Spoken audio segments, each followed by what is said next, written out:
Hi friends, आप सभी लोगों का हमारे YouTube channel agriculture tricks by NK के अंदर हार्दिक स्वागत करते हैं। जैसे कि आप लोगों को पता है कि एग्रीकल्चर से रिगार्डिंग जितनी भी ट्रिक्स वगैरह होती है, हम आप लोगों को वीडियो के माध्यम से प्रोवाइड करवाते रहते हैं।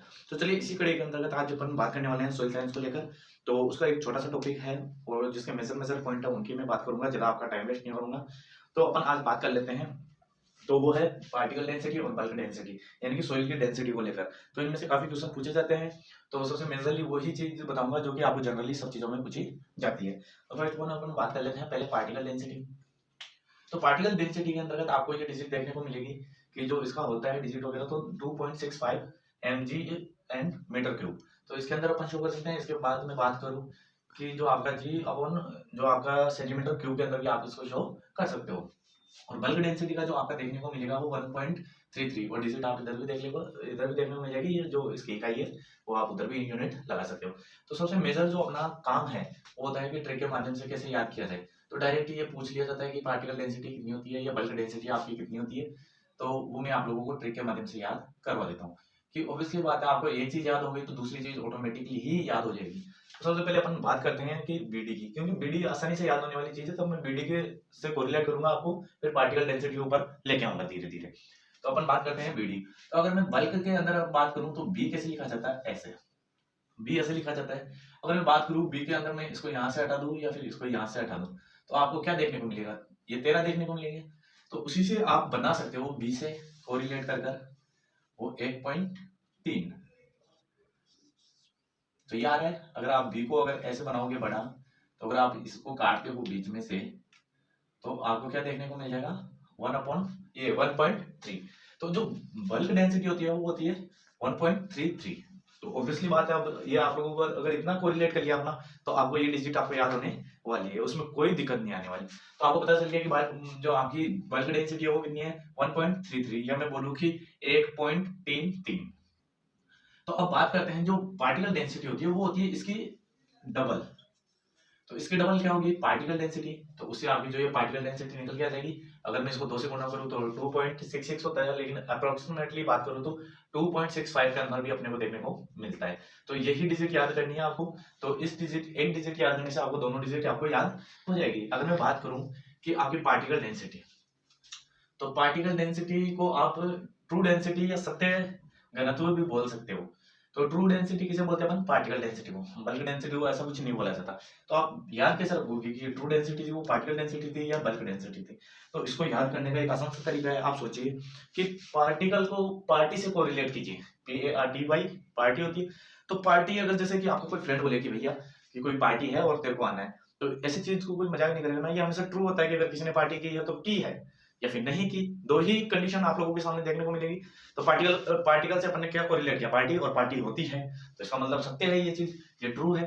तो ये आगे सत्य जिसे अपन बोलेंगे डेंसिटी या फिर ट्रू डेंसिटी। तो उससे आपको आसानी से याद हो जाएगा। अपन ने क्या किया, पार्टिकल को पार्टी से कोरिलेट किया, और पार्टी से कोरिलेट करके ही अपने को पता चला कि सत्य होती है या फिर ट्रू होती है।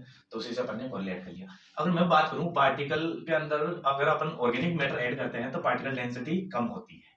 तो ये क्या होता है फ्रेंड्स कि इसके अंतर्गत क्या होता है कि ये जो पार्टिकल डेंसिटी, और अगर मैं बल्क डेंसिटी की बात करूं तो आप कोरिलेट कीजिए या फिर कंपेयर कीजिए पोरोसिटी से। तो पोरोसिटी का मतलब होता है रंध्रावकाश। तो जैसे ही रंध्रावकाश आपको बढ़ते हुए दिखे, तो आपको इनकी संख्या क्या करनी है, कम करनी है।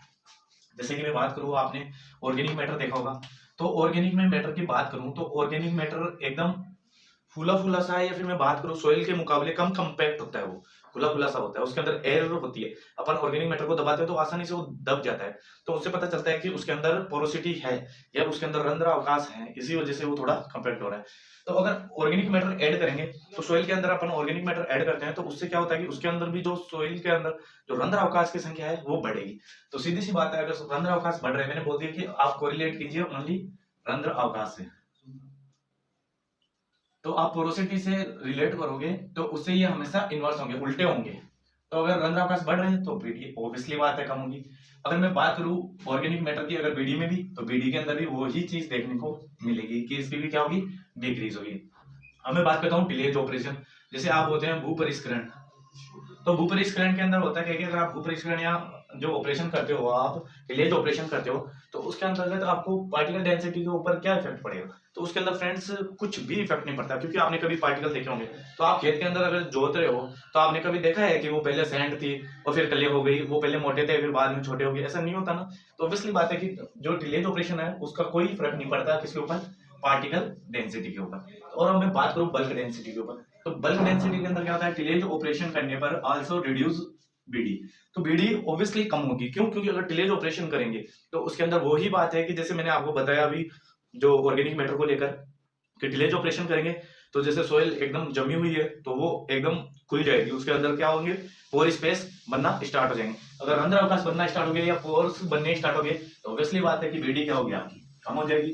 तो इससे आप आसानी से ये चीज कई बार पूछ ली जाती है सिंपल वे के अंदर, तो मैं आप लोगों के लिए ज्यादा टाइम वेस्ट नहीं करूं, इस वजह से मैंने छोटा सा टॉपिक लिया था। इसके साथ साथ ही मैंने ये 3 रिसर्च इंस्टीट्यूट के भी नाम लिख लिए हैं, ताकि आप लोग आसानी से याद कैसे कर सकते हो। इसके अलावा मैं और भी अदर इंस्टीट्यूट है, काफी इंस्टीट्यूट है, उनकी भी ट्रिकें बनाई हुई है, तो मैं नेक्स्ट वीडियो के अंदर उनको प्रोवाइड करूंगा। तो आज अपन सिंपल सी बात करेंगे।